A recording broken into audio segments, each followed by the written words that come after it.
बिस्मिल्लाहिर्रहमानिर्रहीम अस्सलाम वालेकुम। आज जो हमारा केमिस्ट्री क्लास 9 में बुक का जो टॉपिक है वो है role of xylem and phloem in transport of water and food. तो जो फूड और वाटर की जो ट्रांसपोर्ट होती है उनमें जाइलम और फ्लोएम का क्या रोल है।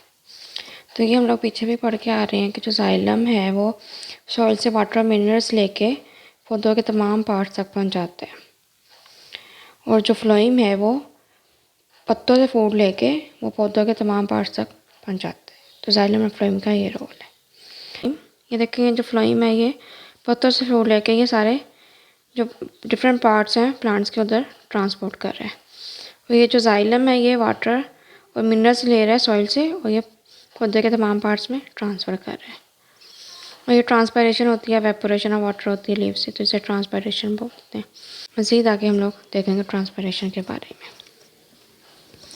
Water and minerals diffused from soil to roots are conducted towards leaves through stem by xylem, and the food prepared in leaves is transported to different parts of plant through flowing। तो इसमें वो ये कह रहा है जो xylem है वो स्टेम के थ्रू वाटर और मिनरल्स लेके सॉइल से और रूट से पत्तों तक पहुंचाता है, और इसी तरह जो फ्लोइम है वो पत्तों से फूड लेके वो डिफरेंट पार्ट्स ऑफ प्लांट तक पहुंचाता है। तो ये इनका ये मेन रोल है। जाइलम जो है वो वाटर की कंडक्शन करता है, मतलब रूट से लीव्स की तरफ थ्रू स्टेम, और जो फ्लोइम है वो फूड की ट्रांसपोर्ट करता है लीव्स से डिफरेंट पार्ट्स ऑफ प्लांट्स की तरफ। आगे ये थोड़ा सा हमें बताया हुआ है कि सॉल्यूट, सॉल्वेंट, सॉल्यूशन और डिफ्यूजन ऑफ पार्टिकल्स के बारे में। तो पहले बताया हुआ है कंसनट्रेशन ऑफ सॉल्यूशन है क्या। क्वांटिटी ऑफ सॉल्यूट मतलब जो सॉल्यूट की जो क्वांटिटी होती है वो गिवन क्वांटिटी ऑफ सॉल्यूशन में जो जब हम लोग डिजॉल्व करते हैं उसे क्या बोलते हैं, concentration of solution. The quantity of solute dissolve in given quantity of solution is termed as concentration of solution. तो वो उसकी कंसनट्रेशन होगी, तो जो क्वांटिटी हम डिजॉल्व करते हैं गिवन क्वांटिटी ऑफ सॉल्यूशन में। फ़र्ज़ करें मतलब हम लोग ने कंसनट्रेटेड किसे बोलना है और डाइल्यूट किसे बोलना है। तो अगर फ़र्ज़ करें 1 लीटर शुगर सोल्यूशन अगर 3 चम्मच उसमें डाल दिए तो वो कंसनट्रेटेड सोल्यूशन होगा एज़ कम्पेयर टू अगर उसमें 1 चम्मच चीनी का डाल दिया। 3 टीस्पून डालिए उसमें तो वो कंसनट्रेटेड है, और जो दूसरा बीकर लिया है उसमें 1 लीटर जो है वाटर लेके उसमें 1 टीस्पून डाल दिया तो वो डाइल्यूट होगा एज़ कंपेरिजन टू जिसमें 3 टीस्पून डाले हैं शुगर के। तो 1 litre sugar solution containing 3 teaspoonful sugar dissolve in it is more concentrated as compare to 1 litre sugar solution containing 1 teaspoonful of sugar dissolve in it. हमें ये बता रहा है कि सॉल्वेंट क्या आता है, सॉल्यूट क्या आता है। सॉल्वेंट वो होता है जो लार्ज क्वांटिटी में हो, मतलब जो सॉल्यूट और सॉल्वेंट मिलकर सॉल्यूशन बनाते हैं। तो जो सॉल्वेंट है वो लार्ज क्वांटिटी में होता है सॉल्यूशन में। Solvent is a component of solution which is present comparatively in large quantity. जिस तरह अगर पानी में हम चीनी हल कर दें कलेक्टिवली तो उसे सॉल्यूशन बोल देंगे, लेकिन उसमें जो पानी है वो सॉल्वेंट है और जो चीनी है वो सॉल्यूट है, तो दोनों को कलेक्टिवली सॉल्यूशन बोल देंगे। तो solute is a component of solution which is present comparatively in less quantity. Solute वो होता है जो कि लेस क्वांटिटी में पाया जाता है सॉल्यूशन में, और सॉल्यूट और सॉल्वेंट मिलके सॉल्यूशन बनाते हैं। इसमें अगर कंसनट्रेशन ज़्यादा होगी सॉल्यूट की तो वो कंसनट्रेटेड होगा, अगर उसमें कंसनट्रेशन कम होगी सॉल्यूट की तो वो डाइल्यूट होगा। कंडक्शन डिसॉल्व मिनरल, जो डिसॉल्व मिनरल होता है और जो वाटर होता है उसकी कंडक्शन कैसे होती है, तो वो डिफ्यूज़न के जरिए होती है। तो डिफ्यूजन होती क्या है, जो मूवमेंट ऑफ पार्टिकल्स होते हैं उस एरिया जहाँ पे वो ज़्यादा हों उस एरिया पे चले जाते हैं जहाँ पे वो उनकी जो प्रेजेंस होती है वो कम होती है। इस प्रोसेस को क्या कहते हैं, डिफ्यूजन। तो movement of material particles from the area where there are more to the area where there less is called diffusion. मिसाल के तौर पर जैसे ये फ्रेशनर है तो उसे अगर रूम के एक साइड पे वो अगर छिड़क दें तो वहाँ पे जो छिड़के है वहाँ पे कंसनट्रेशन ज़्यादा है उसके मॉलिक्यूल्स की, तो अब वो वहाँ से मूव करेंगे जहाँ पे उनकी कंसनट्रेशन होगी तो वो ऐसे से पूरे रूम में फैल जाएंगे, तो इस वजह से हमें स्मेल आ रही होती है, तो वो डिफ्यूजन का प्रोसेस होता है।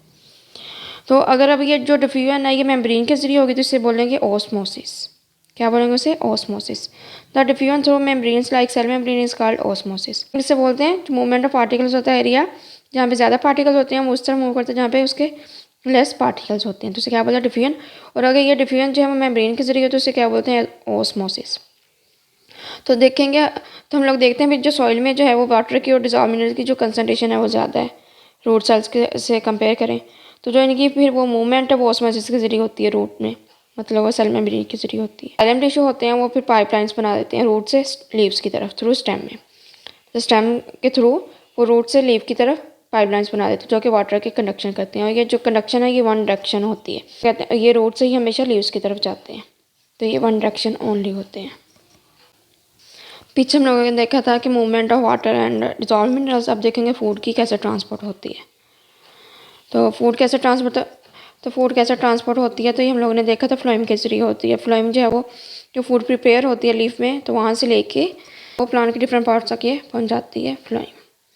तो जो फूड प्रिपेयर किससे होती है, फोटोसिंथेसिस के थ्रू जो फूड होती है वो प्रिपेयर होती है। कहाँ होती है, लीव्स में होती है। तो इंटर कैसे होती है फ्लोएम में, सीव ट्यूब्स एलिमेंट होते हैं। ये जो सारे सीव ट्यूब्स एलिमेंट है ये दिखाए हुए हैं, ये वाले ये जो सीव ट्यूब्स एलिमेंट है इनके अंदर जो स्पेसिस है ये इनके ये जो है इंटर होते हैं लीव से फ्लोएम के जरिए। किसके थ्रू होते हैं, कंपेनियन सेल के थ्रू। ये वाले ये कंपेनियन सेल्स, ठीक है। कंपेनियन मतलब हेल्प कर रहे होते हैं, कंपेनियन का मतलब भी हेल्प होता है। तो ये जो लीव से जो है कंपेनियन सेल के थ्रू ये फ्लोएम में दाखिल होते हैं थ्रू सीव ट्यूब एलिमेंट्स। तो जो फ्लोएम है वो all other parts of body plant तक जो फूड पहुंचाती है। जो जाइलम टिश्यूज़ हैं वो डेड सेल से मिलके बनते हैं और वो एंड टू एंड ज्वाइन होते हैं, मतलब उनमें कोई एंड वॉल नहीं होती और वो कंटिन्यूस ट्यूब बना देते हैं। जो जाइलम है ये डेड सेल से मिलके बनता है, जो फ्लोएम है ये लिविंग सेल से मिलके बनता है। लिविंग सेल्स इसमें कौन कौन से होते हैं, सीव ट्यूब्स होते हैं, कंपेनियन सेल्स होते हैं और फ्लोएम पैरेन्काइमा होती है।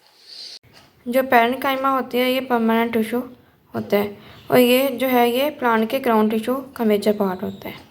तो parenchyma is a type of permanent tissue forming major part of ground tissue in plants. The main function of parenchyma is to store and assimilate food. तो इसका जो मेजर फंक्शन वो क्या है, फूड को एसिमिलेट करता है, स्टोर करता है। Reading food prepared by photosynthesis in leaves, carbohydrates, glucose, sucrose enters the phloem sieve tube. Elements is dissolved form through companion cell. It is then transported to all other parts और plant body through phloem. तो जो food है वो photosynthesis के जरिए prepare होती है leaves में, जो कि कार्बोहाइड्रेट जो कि ग्लूकोज सुक्रोज होती है। ये फ्लोएम में इंटर होती है सीव ट्यूब एलिमेंट्स के जरिए डिजॉल्व फॉर्म में थ्रू कंपेनियन सेल। तो ये फिर ट्रांसपोर्ट हो जाती है तमाम प्लांट के बॉडी पार्ट्स में। Xylem tissue consist of dead cell joined end to end with no end wall to form a continuous tube. तो जाइलम जो टिश्यू है वो डेड सेल से मिलके बनते हैं जो कि एंड से एंड कनेक्टेड होते हैं, जो कि कंटिन्यूस ट्यूब बना देते हैं। Phloem is the compose of living cells. जो फ्लोएम है वो लिविंग सेल से मिलके बनता है, जिसे सीव ट्यूब्स बोलते हैं, companion cells and phloem parenchyma. तो parenchyma is a type of permanent tissue forming major part of ground tissue in plants. जो पैरेन्काइमा ये परमानेंट टिश्यू की टाइप है जो कि प्लांट के ग्राउंड टिश्यू का मेजर पार्ट है। The main function of parenchyma is store and assimilate food. जो पैरेन्काइमा का जो मेजर फंक्शन है वो फूड को स्टोर करता है और एसिमिलेट करता है। आगे स्ट्रोमेटा, तो ये लोअर एपिडर्मिस पे पोर्स होते हैं जो कि गार्ड सेल से सराउंड करते हैं, मतलब पेयर ऑफ गार्ड सेल्स। तो यहाँ से जो है वो कार्बन डाइऑक्साइड इंटर हो रही होती है और ऑक्सीजन जो होती है वो बाहर मूव कर रही होती है।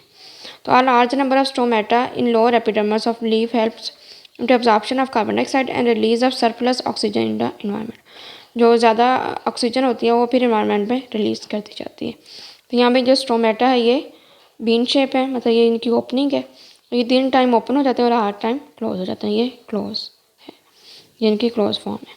ये क्लोरोप्लास्ट का बताया हुआ है कि जो मेसोफिल टिश्यूज़ होते हैं इनमें क्लोरोप्लास्ट होते हैं मैक्सिमम, जो कि सनलाइट की मैक्सिमम एब्जॉर्प्शन करते हैं। और जो वाटर की सप्लाई होती है वो जाइलम टिश्यू से हो रही होती है और जो कार्बन डाइऑक्साइड की सप्लाई हो रही होती है वो स्ट्रोमेटा से हो रही होती है। तो जिसकी वजह से वो फोटोसिंथेसिस में हेल्प कर रहे होते हैं।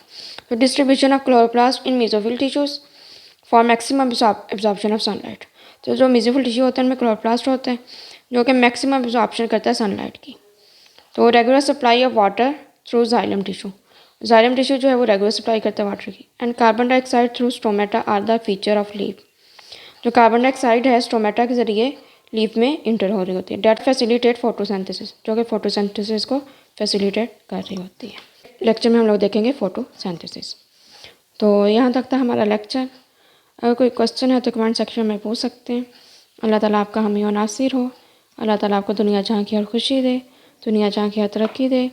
मिलते हैं नए लेक्चर के साथ, एक नई वीडियो के साथ, एक नए टॉपिक के साथ। तब तक के लिए अल्लाह हाफिज़।